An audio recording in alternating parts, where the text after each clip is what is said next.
Hey, today we read Triangle at Rhodes by Agatha Christie. Hercule Poirot sat on the white sand and looked out across the sparkling blue water. He was carefully dressed in a dandified fashion in white flannels and a large Panama hat protected his head. He belonged to the old-fashioned generation which believed in covering itself carefully from the sun. Miss Pamela Lyle, who sat beside him and talked ceaselessly, represented the modern school of thought in that she was wearing the barest minimum of clothing on her sun-browned person. Occasionally her flow of conversation stopped whilst she re-anointed herself from a bottle of oily fluid which stood beside her. On the farther side of Miss Pamela Lyle, her great friend, Miss Sarah Blake, lay face downwards on a gaudily striped towel. Miss Blake's tanning was as perfect as possible, and her friend cast dissatisfied glances at her more than once. "I'm so patchy still," she murmured regretfully. Poirot. Would you mind? Just below the right shoulder blade, I can't reach to rub it in properly." Poirot obliged and then wiped his oily hand carefully on his handkerchief. Miss Lyle, whose principal interests in life were the observation of people round her and the sound of her own voice, continued to talk. "I was right about that woman, the one in the Chanel model. It is Valentine de Cour's chantry, I mean. I thought it was. I recognized her at once. She's really rather marvelous, isn't she? I mean, I can understand how people go quite crazy about her. She just obviously expects them to. That's half the battle. Those other people who came last night are called gold. He's terribly good-looking." "Honeymooners?" murmured Sarah in a stifled voice. Miss Lyle shook her head in an experienced manner. "Oh, no, her clothes aren't new enough. You can always tell brides. Don't you think it's the most fascinating thing in the world to watch people, Poirot, and see what you can find out about them by just looking?" "Not just looking, darling," said Sarah sweetly. "You ask a lot of questions, too." "I haven't even spoken to the Golds yet," said Miss Lyle with dignity. "And anyway, I don't see why one shouldn't be interested in one's fellow creatures. Human nature is simply fascinating. Don't you think so, Poirot?" This time she paused long enough to allow her companion to reply. Without taking his eyes off the blue water, Poirot replied, "Ça dépend."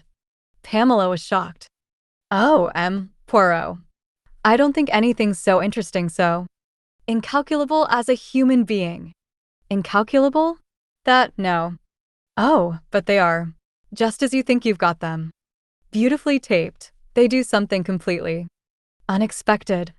Hercule Poirot shook his head. No, that is not true. It is most rare that anyone does an action that is not Donson character. It is in the end monotonous." "I don't agree with you at all," said Miss Pamela Lyle. She was silent for quite a minute and a half before returning to the attack. "As soon as I see people, I begin wondering about them. What they're like, what relations they are to each other, what they're thinking and feeling. It's quite thrilling." "Hardly that," said Hercule Poirot. "Nature repeats herself more than one would imagine. The sea," he added thoughtfully, "has infinitely more variety." Sarah turned her head sideways and asked, "You think that human beings tend to reproduce certain patterns? Stereotyped patterns?" "Precisement," said Poirot, and traced a design in the sand with his finger. "What's that you're drawing?" asked Pamela curiously. "A triangle," said Poirot. But Pamela's attention had been diverted elsewhere. "Here are the chantries," she said. A woman was coming down the beach, a tall woman, very conscious of herself and her body. She gave a half nod and smile and sat down a little distance away on the beach. The scarlet and gold silk wrap slipped down from her shoulders. She was wearing a white bathing dress. Pamela sighed. "Hasn't she got a lovely figure?" But Poirot was looking at her face, the face of a woman of 39 who had been famous since 16 for her beauty.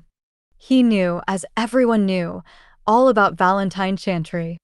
She had been famous for many things, for her caprices, for her wealth, for her enormous sapphire blue eyes, for her matrimonial ventures and adventures. She had had 5 husbands and innumerable lovers. She had in turn been the wife of an Italian count, of an American steel magnate, of a tennis professional, of a racing motorist. Of these 4, the American had died, but the others had been shed negligently in the divorce court. 6 months ago she had married a 5th time, a commander in the Navy. He it was who came striding down the beach behind her. Silent, dark, with a pugnacious jaw and a sullen manner. A touch of the primeval ape about him. She said, "Tony, darling, my cigarette case." He had it ready for her, lighted her cigarette, helped her to slip the straps of the white bathing dress from her shoulders. She lay, arms outstretched in the sun. He sat by her like some wild beast that guards its prey. Pamela said, her voice just lowered sufficiently. "You know they interest me frightfully. He's such a brute. So silent and sort of glowering. I suppose a woman of her kind likes that. It must be like controlling a tiger. I wonder how long it will last. She gets tired of them very soon, I believe, especially nowadays. All the same, if she tried to get rid of him, I think he might be dangerous." Another couple came down the beach rather shyly. They were the newcomers of the night before, Mr. and Mrs. Douglas Gold, as Miss Lyle knew from her inspection of the hotel visitor's book. She knew, too, for such were the Italian regulations, their Christian names and their ages as set down from their passports. Mr. Douglas Cameron Gold was 31 and Mrs. Marjorie Emma Gold was 35. Miss Lyle's hobby in life, as has been said, was the study of human beings.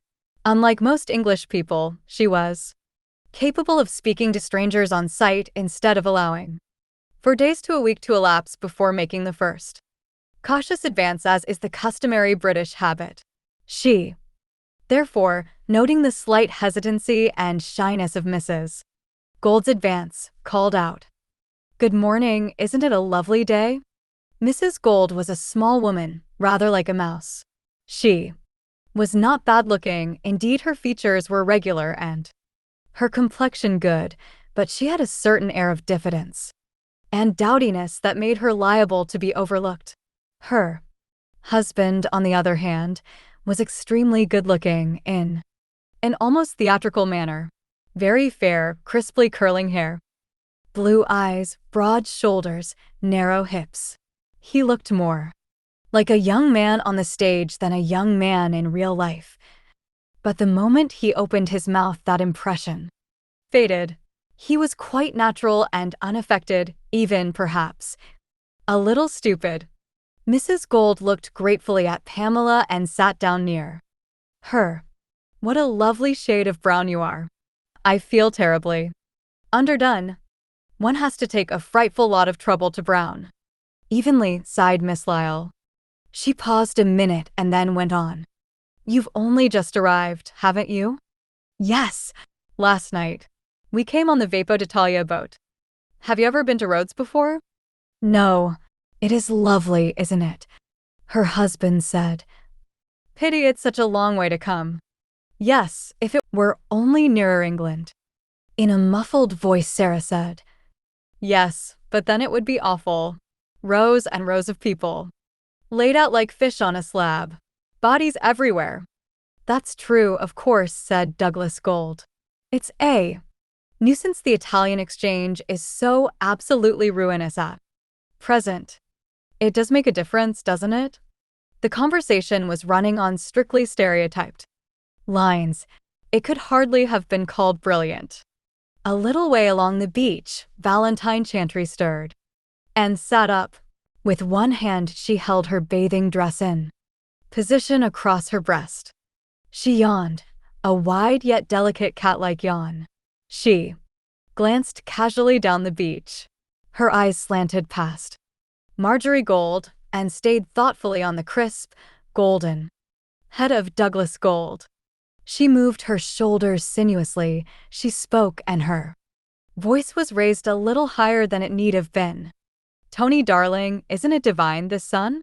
I simply must have been a sun worshipper once, don't you think so?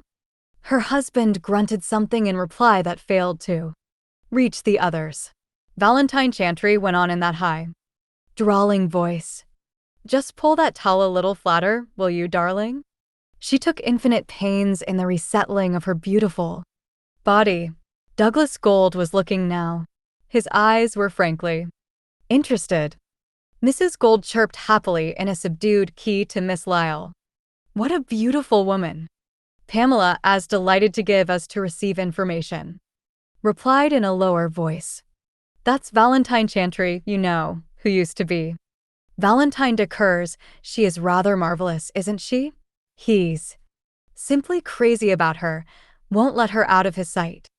Mrs. Gold looked once more along the beach. Then she said, the sea really is lovely, so blue. I think we ought to go in now, don't you, Douglas? He was still watching Valentine Chantry and took a minute or two to answer. Then he said, rather absently, go in? Oh, yes, rather, in a minute. Marjorie Gold got up and strolled down to the water's edge. Valentine Chantry rolled over a little on one side.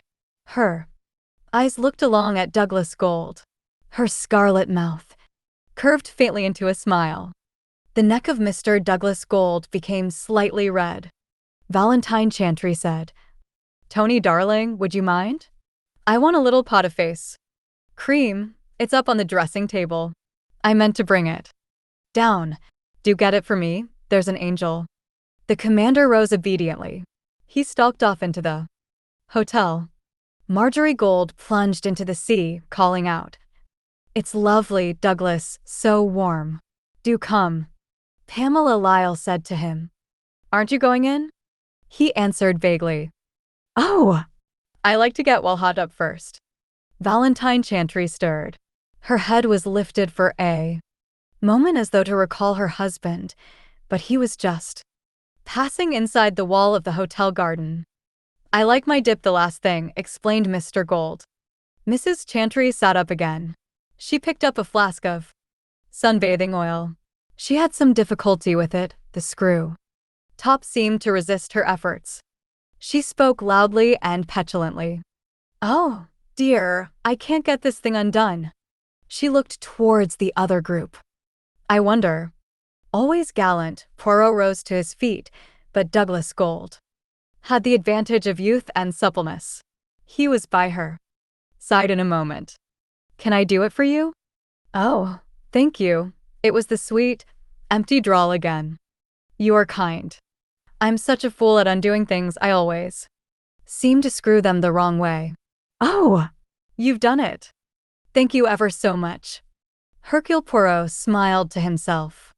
He got up and wandered along the beach in the opposite direction. He did not go very far, but his progress was leisurely. As he was on his way back, Mrs. Gold came out of the sea and joined him. She had been swimming. Her face, under a singularly unbecoming bathing cap, was radiant. She said breathlessly, I do love the sea. And it's so warm and lovely here. She was, he perceived, an enthusiastic bather. She said, Douglas and I are simply mad on bathing. He can stay in for hours. And at that Hercule Poirot's eyes slid over her shoulder to the spot on the beach where that enthusiastic bather, Mr. Douglas Gold, was sitting talking to Valentine Chantry. His wife said, I can't think why he doesn't come. Her voice held a kind of childish bewilderment. Poirot's eyes rested thoughtfully on Valentine Chantry. He thought that other women in their time had made that same remark. Beside him, he heard Mrs. Gold draw in her breath sharply.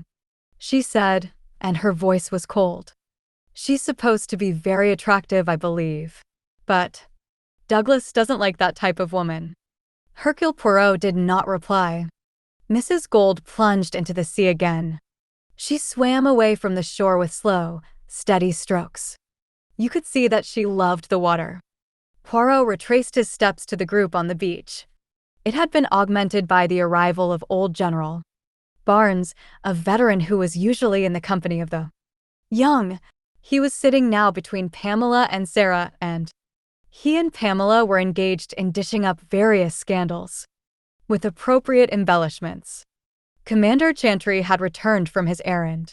He and Douglas Gold were sitting on either side of Valentine.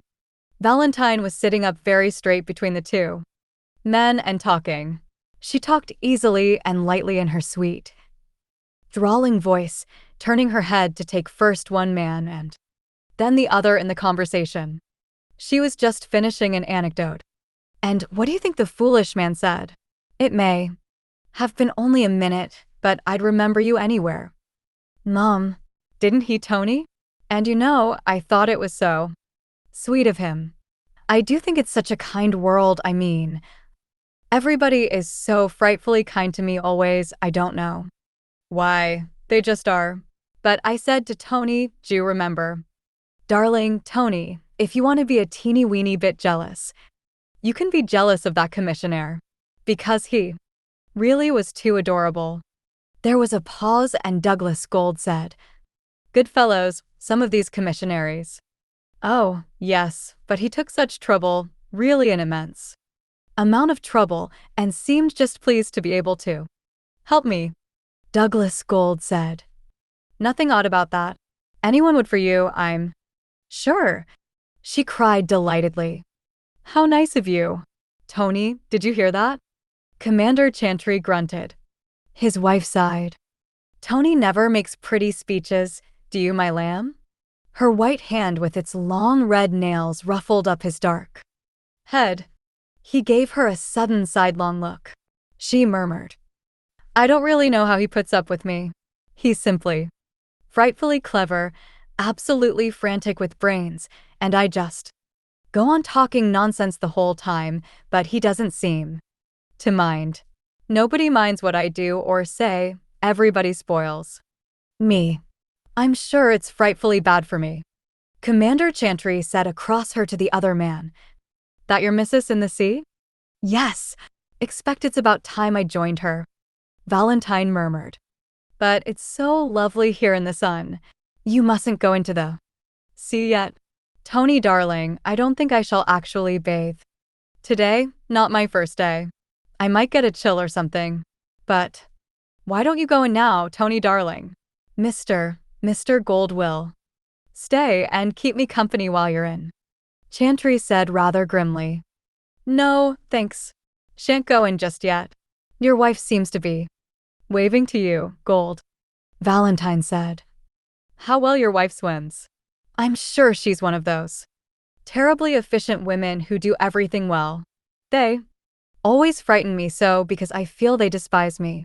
I'm so frightfully bad at everything, an absolute duffer, aren't I? Tony, darling. But again Commander Chantry only grunted. His wife murmured affectionately, you're too sweet to admit it. Men are so wonderfully loyal, that's what I like about them.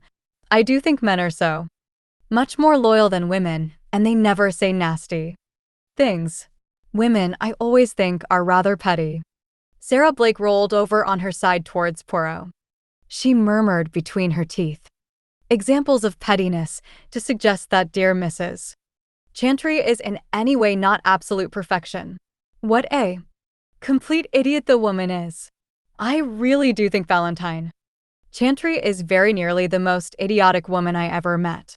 She can't do anything but say, Tony, darling, and roll her eyes. I should fancy she'd got cotton wool padding instead of brains. Poirot raised his expressive eyebrows. Un peu sévère. Oh, yes. Put it down as pure cat, if you like. She certainly has her methods. Can't she leave any man alone? Her husband's looking like thunder. Looking out to sea, Poirot remarked. Mrs. Gold swims well. Yes, she isn't like us who find it a nuisance to get wet. I wonder if Mrs. Chantry will ever go into the sea at all while she's out here. Not she, said General Barnes huskily. She won't risk that makeup of hers coming off. Not that she isn't a fine-looking woman, although perhaps a bit long in the tooth.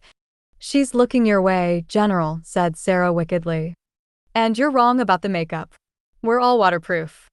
And kiss-proof nowadays. Mrs. Gold's coming out, announced Pamela. Here we go gathering nuts and May, hummed Sarah. Here comes his wife to fetch him away, fetch him away. Fetch him away. Mrs. Gold came straight up the beach. She had quite a pretty figure, but her plain, waterproof cap was rather too serviceable to be attractive. Aren't you coming, Douglas? She demanded impatiently. The sea is lovely and warm. Rather. Douglas Gold rose hastily to his feet. He paused a moment, and as he did so, Valentine Chantry looked up at him with a sweet smile. Au revoir, she said. Gold and his wife went down the beach. As soon as they were out of earshot, Pamela said critically, I don't think you know that was wise. To snatch your husband away from another woman is always bad policy. It makes you seem so possessive. And husbands hate that. You seem to know a lot about husbands, Miss Pamela, said General Barnes. Other people's, not my own. Ah, that's where the difference comes in. Yes, but General, I shall have learnt a lot of do-nots. Well, darling, said Sarah, I shouldn't wear a cap like that for one thing. Seems very sensible to me, said the General. Seems a nice, sensible little woman altogether. You've hit it exactly, General, said Sarah. But you know there's a limit to the sensibleness of sensible women. I have a feeling she won't be so sensible when it's a case of Valentine Chantry. She turned her head and exclaimed in a low, excited whisper, Look at him now. Just like thunder. That man looks as though he had got the most frightful temper. Commander Chantry was indeed scowling after the retreating husband and wife in a singularly unpleasant fashion. Sarah looked up at Poirot. Well, she said, what do you make of all this? Hercule Poirot did not reply in words, but once again his forefinger traced a design in the sand. The same design, a triangle. The eternal triangle, mused Sarah. Perhaps you're right. If so, we're in for an exciting time in the next few weeks. 2. Hercule Poirot was disappointed with Rhodes. He had come to Rhodes for a rest and for a holiday. A holiday. Especially from crime. In late October, so he had been told, Rhodes would be nearly empty. A peaceful, secluded spot. That in itself was true enough. The Chantrys, the Golds, Pamela and Sarah, the General and himself, and 2 Italian couples were the only guests. But within that restricted circle, the intelligent brain of Poirot perceived the inevitable shaping of events to come. It is that I am criminal-minded, he told himself reproachfully. I have the indigestion. I imagine things. But still he worried. One morning he came down to find Mrs. Gold sitting on the terrace doing needlework. As he came up to her, he had the impression that there was the flicker of a cambric handkerchief swiftly whisked out of sight. Mrs. Gold's eyes were dry, but they were suspiciously bright. Her manner, too, struck him as being a shade too cheerful. The brightness of it was a shade overdone. She said, Good morning, Poirot, with such enthusiasm as to arouse his doubts. He felt that she could not possibly be quite as pleased to see him as she appeared to be, for she did not, after all, know him very well. And though Hercule Poirot was a conceited little man where his profession was concerned, he was quite modest in his estimate of his personal attractions. Good morning, madam, he responded. Another beautiful day. Yes, isn't it fortunate? But Douglas and I are always lucky in our weather. Indeed? Yes, We're really very lucky altogether. You know, Poirot, when one sees so much trouble and unhappiness, and so many couples divorcing each other and all that sort of thing, well, one does feel very grateful for one's own happiness. It is pleasant to hear you say so, madam. Yes, Douglas and I are so wonderfully happy together. We've been married 5 years, you know, and after all, 5 years is quite a long time nowadays. I have no doubt that in some cases it can seem an eternity, madam, said Poirot dryly. But I really believe that we're happier now than when we were first married. You see, we're so absolutely suited to each other. That, of course, is everything. That's why I feel so sorry for people who aren't happy. You mean? Oh, I was speaking generally, Poirot. I see. I see. Mrs. Gold picked up a strand of silk, held it to the light, approved of it, and went on. Mrs. Chantry, for instance. Yes, Mrs. Chantry? I don't think she's at all a nice woman. No, perhaps not. In fact, I'm quite sure she's not a nice woman. But in a way one feels sorry for her, because in spite of her money and her good looks and all that, Mrs. Gold's fingers were trembling and she was quite unable to thread her needle. She's not the sort of woman men really stick to. She's the sort of woman, I think, that men would get tired of very easily. Don't you think so? I myself should certainly get tired of her conversation. Before any great space of time had passed, said Poirot cautiously. Yes, that's what I mean. She has, of course, a kind of appeal. Mrs. Gold hesitated, her lips trembled. She stabbed uncertainly at her work. A less acute observer than Hercule Poirot could not have failed to notice her distress. She went on inconsequently. Men are just like children. They believe anything. She bent over her work. The tiny wisp of cambric came out again unobtrusively. Perhaps Hercule Poirot thought it well to change the subject. He said, "You do not bathe this morning? And, monsieur, your husband, is he down on the beach?" Mrs. Gold looked up, blinked, resumed her almost defiantly bright manner, and replied, "No, not this morning. We arranged to go round the walls of the old city, but somehow or other we missed each other. They started without me." The pronoun was revealing, but before Poirot could say anything, General Barnes came up from the beach below and dropped into a chair beside them. "Good morning, Mrs. Gold." "Good morning, Poirot." "Both deserters this morning?" "A lot of absentees. You too, and your husband, Mrs. Gold, and Mrs. Chantry." "And Commander Chantry?" inquired Poirot casually. "Oh, no, he's down there. Miss Pamela's got him in hand." The General chuckled. "She's finding him a little bit difficult. One of the strong, silent men you hear about in books," Marjorie Gold said with a little shiver. "He frightens me a little, that man. He looks so black sometimes, as though he might do anything." She shivered. "Just indigestion, I expect," said the General cheerfully. "Dyspepsia is responsible for many a reputation for romantic melancholy or ungovernable rages." Marjorie Gold smiled a polite little smile. "And where's your good man?" inquired the General. Her reply came without hesitation, in a natural, cheerful voice. "Douglas? Oh, he and Mrs. Chantry have gone into the town. I believe they've gone to have a look at the walls of the old city." Yes, very interesting. Time of the nights and all that. "You ought to have gone too, little lady," Mrs. Gold said. "I'm afraid I came down rather late." She got up suddenly with a murmured excuse and went into the hotel. General Barnes looked after her with a concerned expression, shaking his head gently. "Nice little woman, that. Worth a dozen painted trollops. Like someone whose name we won't mention. Husband's a fool. Doesn't know when he's well off." He shook his head again. Then, rising, he went indoors.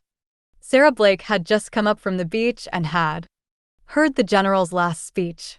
Making a face at the departing warrior's back, she remarked as she flung herself into a chair. Nice little woman. Nice little woman. Men always approve of dowdy women, but when it comes to brass tacks, the dress-up trollops went hands down. Sad, but there it is. Mademoiselle, said Poirot, and his voice was abrupt. I do not like all this. Don't you? Nor do I. No, let's be honest, I suppose I do. Like it really. There is a horrid side of one that enjoys accidents and public calamities and unpleasant things that happen to one's friends. Poirot asked. Where is Commander Chantry? On the beach being dissected by Pamela. She's enjoying herself if you like, and not being improved in temper by the proceeding. He was looking like a thundercloud when I came up. There are squalls ahead, believe me. Poirot murmured. There is something I do not understand. It's not easy to understand, said Sarah. But what's going to happen, that's the question. Poirot shook his head and murmured. As you say, mademoiselle, it is the future that causes one inquietude. What a nice way of putting it, said Sarah and went into the hotel. In the doorway she almost collided with Douglas Gold. The young man came out looking rather pleased with himself, but at the same time slightly guilty. He said, Hello, Poirot, and added rather self-consciously. Been showing Mrs. Chantry the Crusaders' walls. Marjorie didn't feel up to going. Poirot's eyebrows rose slightly, but even had he wished, he would have had no time to make a comment for Valentine Chantry came sweeping out, crying in her high voice. Douglas, a pink gin. Positively, I must have a pink gin. Douglas Gold went off to order the drink. Valentine sank into a chair by Poirot. She was looking radiant this morning. She saw her husband and Pamela coming up towards them and waved a hand, crying out, Have a nice bathe, Tony darling? Isn't it a divine morning? Commander Chantry did not answer. He swung up the steps, passed her without a word or a look and vanished into the bar. His hands were clenched by his sides and that faint likeness to a gorilla was accentuated. Valentine Chantry's perfect but rather foolish mouth fell open. She said, Oh, rather blankly. Pamela Lyle's face expressed keen enjoyment of the situation, masking it as far as was possible to one of her ingenuous disposition. She sat down by Valentine Chantry and inquired, Have you had a nice morning? As Valentine began, simply marvelous. Poirot got up and in his turn strolled gently towards the bar. He found young Gold waiting for the pink gin with a flushed face. He looked disturbed and angry. He said to Poirot, That man's a brute. And he nodded his head in the direction of the retreating figure of Commander Chantry. It is possible, said Poirot. Yes, it is quite possible. But less femmes, they like brutes, remember that. Douglas muttered. I shouldn't be surprised if he ill-treats her. She probably likes that too. Douglas Gold looked at him in a puzzled way, took up the pink gin and went out with it. Hercule Poirot sat on a stool and ordered a sirop de cassis. Whilst he was sipping it with long sighs of enjoyment, Chantry came in and drank several pink gins in rapid succession. He said suddenly and violently to the world at large, rather than to Poirot, If Valentine thinks she can get rid of me like she's got rid of a lot of other damned fools, she's mistaken. I've got her and I mean to keep her. No other fellow's going to get her except over my dead body. He flung down some money, turned on his heel and went out. 3. It was 3 days later that Hercule Poirot went to the Mount of the Prophet. It was a cool, agreeable drive through the golden green fir trees, winding higher and higher, far above the petty wrangling and squabbling of human beings. The car stopped at the restaurant. Poirot got out and wandered into the woods.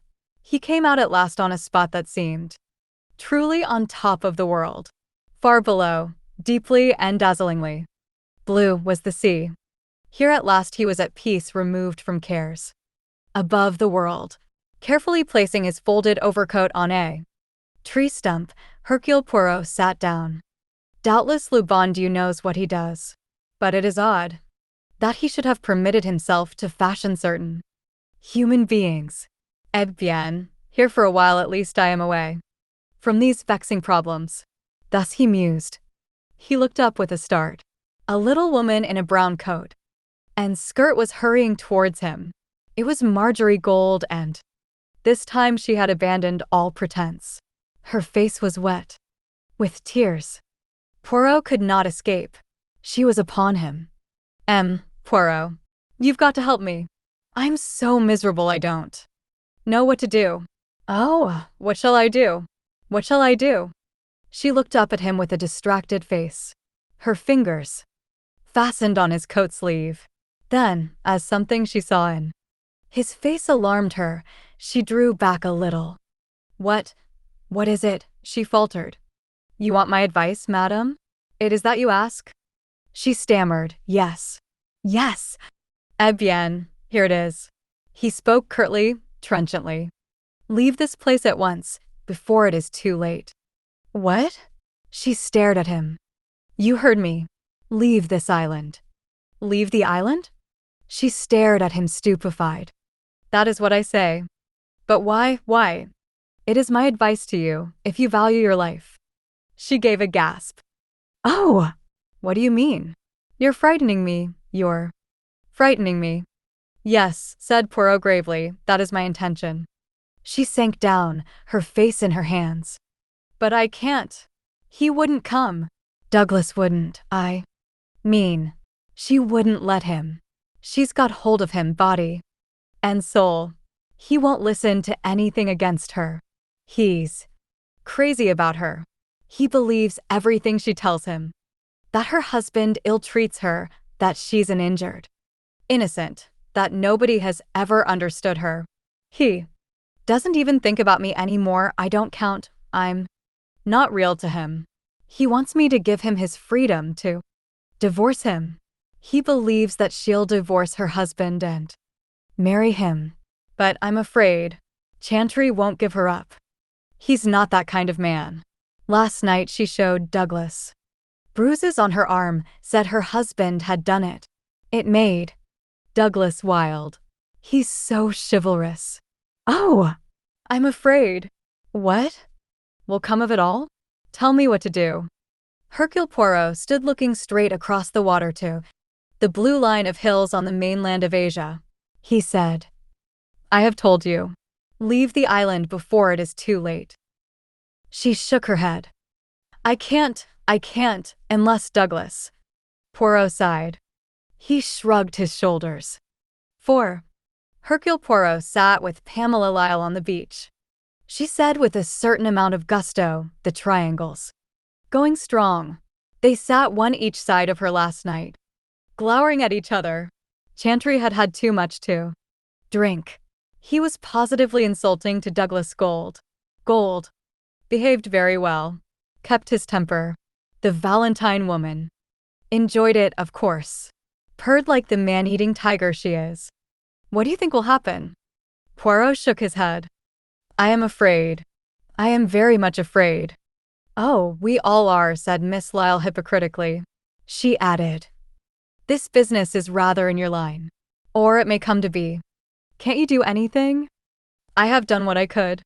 Miss Lyle leaned forward eagerly. What have you done? She asked with pleasurable excitement. I advised Mrs. Gold to leave the island before it was too late. So you think, she stopped. Yes, mademoiselle? So that's what you think is going to happen, said Pamela slowly. But he'd never do a thing like that. He's so nice, really. It's all that Chantry woman. He wouldn't do. She stopped, then she said softly. Murder? Is that really the word that's in your mind? It is in someone's mind, mademoiselle. I will tell you. That? Pamela gave a sudden shiver. I don't believe it, she declared. V. The sequence of events on the night of October the 29th was perfectly clear. To begin with, there was a scene between the two men. Gold and Chantry. Chantry's voice rose louder and louder. And his last words were overheard by four persons: the cashier at the desk, the manager, General Barnes, and Pamela Lyle. You goddamn swine. If you and my wife think you can put this over on me, you're mistaken. As long as I'm alive, Valentine will remain my wife. Then he had flung out of the hotel, his face livid with rage. That was before dinner. After dinner, how arranged no one knew, a reconciliation took place. Valentine asked Marjorie Gold to come out for a moonlight drive. Pamela and Sarah went with them. Gold and Chantry played billiards together. Afterwards, they joined Hercule Poirot and General Barnes in the lounge. For the first time almost, Chantry's face was smiling and good-tempered. Have a good game? Asked the general. The commander said, This fellow's too good for me. Ran out with a break of 46.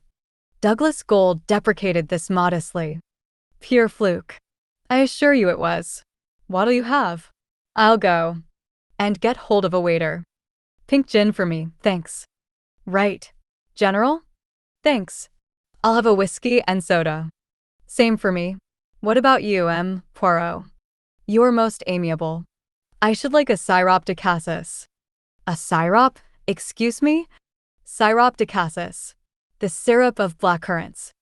Oh, a liqueur. I see. I suppose they have it here? I never heard of it. They have it, yes. But it is not a liqueur. Douglas Gold said, laughing. Sounds a funny taste to me, but every man his own. Poison.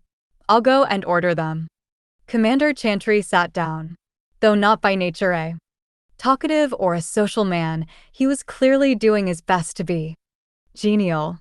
Odd how one gets used to doing without any news, he remarked. The general grunted. Can't say the Continental Daily Mail 4 days old is much use to me. Of course I get the Times sent to me and Punch every week, but they're a devilish long time in coming. Wonder if we'll have a general election over this Palestine business?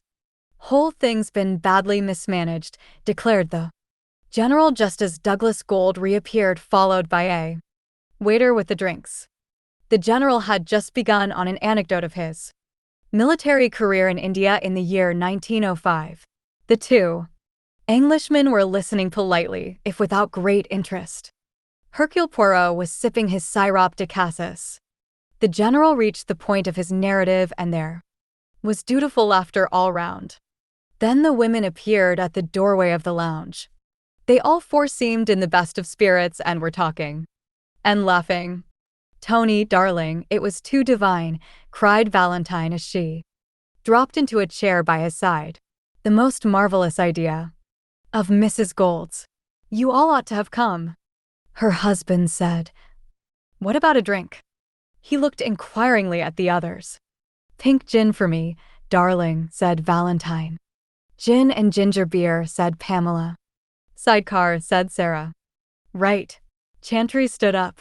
He pushed his own untouched pink gin over to his wife. You have this. I'll order another for myself. What's yours, Mrs. Gold? Mrs. Gold was being helped out of her coat by her husband. She turned, smiling. Can I have an orangeade, please? Right you are. Orangeade. He went towards the door. Mrs. Gold smiled up in her husband's face. It was so lovely, Douglas. I wish you had come. I wish I had too. We'll go another night, shall we? They smiled at each other. Valentine Chantry picked up the pink gin and drained it. Ooh, I needed that, she sighed. Douglas Gold took Marjorie's coat and laid it on a settee. As he strolled back to the others, he said sharply, Hello, what's the matter? Valentine Chantry was leaning back in her chair.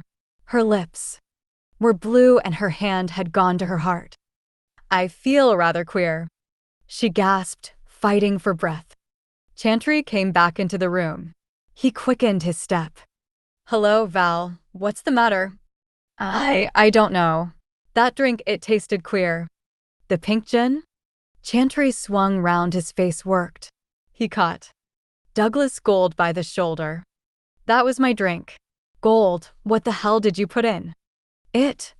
Douglas Gold was staring at the convulsed face of the woman in the chair. He had gone dead white. I never. Valentine Chantry slipped down in her chair. General Barnes cried out, "Get a doctor, quick." 5 minutes later, Valentine Chantry died. 6. There was no bathing the next morning. Pamela Lyle, white-faced, clad in a simple dark dress, clutched at Hercule Poirot in the hall and drew him into the little writing room. "It's horrible," she said. "Horrible? You said so. You foresaw it. Murder." He bent his head gravely. "Oh," she cried out. She stamped her foot on the floor. "You should have stopped it. Somehow, it could have been stopped." "How?" asked Hercule Poirot. That brought her up short for the moment. "Couldn't you go to someone, to the police? And say what? What is there to say before the event? That someone has murder in their heart? I tell you, Mon. Enfant, if one human being is determined to kill another human being, you could warn the victim," insisted Pamela. "Sometimes," said Hercule Poirot, "warnings are useless." Pamela said slowly, "You could warn the murderer, show him that you knew what was intended." Poirot nodded appreciatively. "Yes, a better plan, that. But even then you have to reckon with a criminal's chief vice." "What is that?" "Conceit. A criminal never believes that his crime can fail." "But it's absurd, stupid," cried Pamela. "The whole crime was childish. Why, the police arrested Douglas Gold at once. Last night." "Yes," he added thoughtfully, "Douglas Gold is a very stupid young man. Incredibly stupid. I hear that they found the rest of the poison, whatever it was. A form of stropanthin.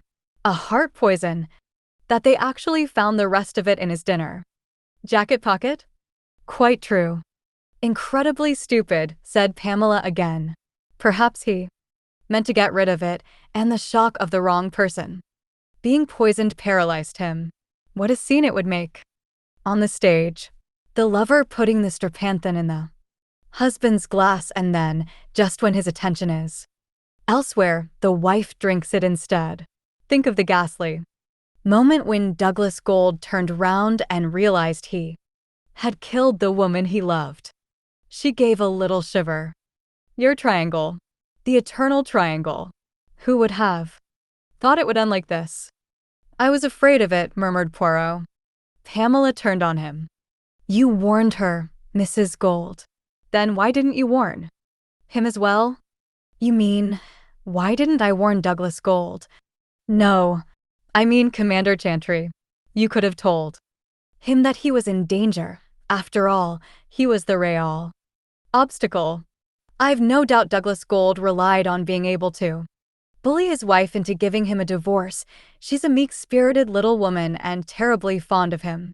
But Chantry is a mulish sort of devil. He was determined not to give Valentine her freedom." Poirot shrugged his shoulders. "It would have been no good my speaking to Chantry," he said. "Perhaps not," Pamela admitted. "He'd probably have said he could look after himself and told you to go to the devil.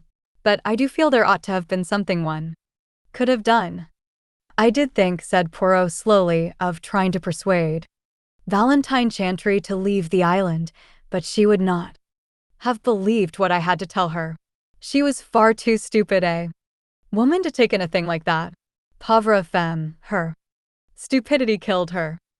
I don't believe it would have been any good if she had left the island," said Pamela.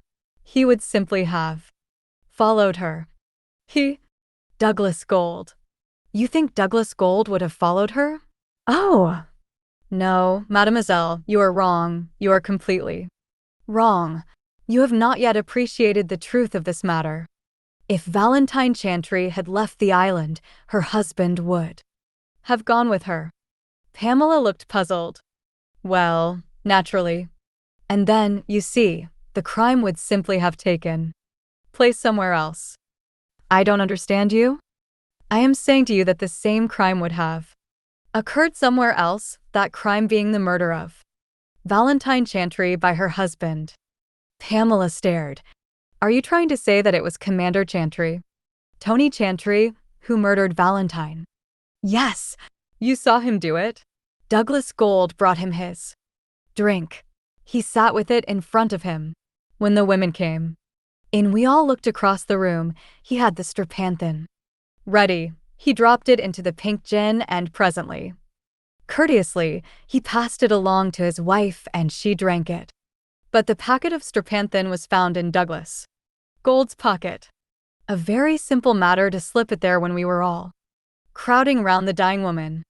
It was quite 2 minutes before Pamela got her breath. But I don't understand a word. The triangle, you said? Yourself. Hercule Poirot nodded his head vigorously. I said there was a triangle, yes. But you imagined the wrong one. You were deceived by some very clever acting. You thought, as you were meant to think, that both Tony Chantry and Douglas Gold were in love with Valentine Chantry. You believed, as you were meant to believe, that Douglas Gold, being in love with Valentine Chantry, whose husband refused to divorce her, took the desperate step of administering a powerful heart poison to Chantry, and that, by a fatal mistake, Valentine Chantry drank that poison. Instead, all that is illusion. Chantry has been meaning to do away with his wife for some time. He was bored to death with her. I could see that from the first. He married her for her money. Now he wants to marry another woman, so he planned to get rid of Valentine and keep her money. That entailed murder. Another woman? Poirot said slowly. Yes, the little Marjorie Gold. It was the eternal triangle, all right. But you saw it the wrong way round. Neither of those two men cared in the least for Valentine Chantry. It was her vanity and Marjorie Gold's very clever stage managing that made you think they did. A very clever woman, Mrs. Gold, and amazingly attractive in her demure Madonna, poor little thingway. I have known 4 women criminals of the same type. There was Mrs. Adams, who was acquitted of murdering her husband, but everybody knows she did it. Mary Parker did away with an aunt, a sweetheart, and 2 brothers before she got a little careless and was caught. Then there was Mrs. Rhodes. She was hanged all right. Mrs. Lecrae escaped by the skin of her teeth. This woman is exactly the same type. I recognized it as soon as I saw her. That type takes to crime like a duck to water. And a very pretty bit of well-planned work it was. Tell me, what evidence did you ever have that Douglas Gold was in love with Valentine Chantry? When you come to think it out, you will realize that there was only Mrs. Gold's confidences and Chantry's jealous bluster. Yes? You see, it's horrible, cried Pamela. They were a clever pair, said Poirot with professional detachment. They planned to meet here and stage their crime. That Marjorie Gold, she is a cold-blooded devil. She would have sent her poor, innocent fool of a husband to the scaffold without the least remorse. Pamela cried out. But he was arrested and taken away by the police last night. Ah, said Hercule Poirot, but after that, I had a few little words with the police. It is true that I did not see Chantry put the strepanthin in the glass. I, like everyone else, looked up when the ladies came in. But the moment I realized that Valentine Chantry had been poisoned, I watched her husband without taking my eyes off him. And so, you see, I actually saw him slip the packet of strepanthin in Douglas Gold's coat pocket. He added with a grim expression on his face. I am a good witness. My name is well known. The moment the police heard my story, they realized that it put an entirely different complexion on the matter. And then, demanded Pamela, fascinated. Then they asked Commander Chantry a few questions. He tried to bluster it out, but he is not really clever. He soon broke down. So Douglas Gold was set at liberty? Yes. And Marjorie Gold? Poirot's face grew stern. I warned her, he said. Yes, I warned her. Up on the Mount of the Prophet, it was the only chance of averting the crime. I as good as told her that I suspected her. She understood. But she believed herself too clever. I told her to leave the island if she valued her life. She chose to remain.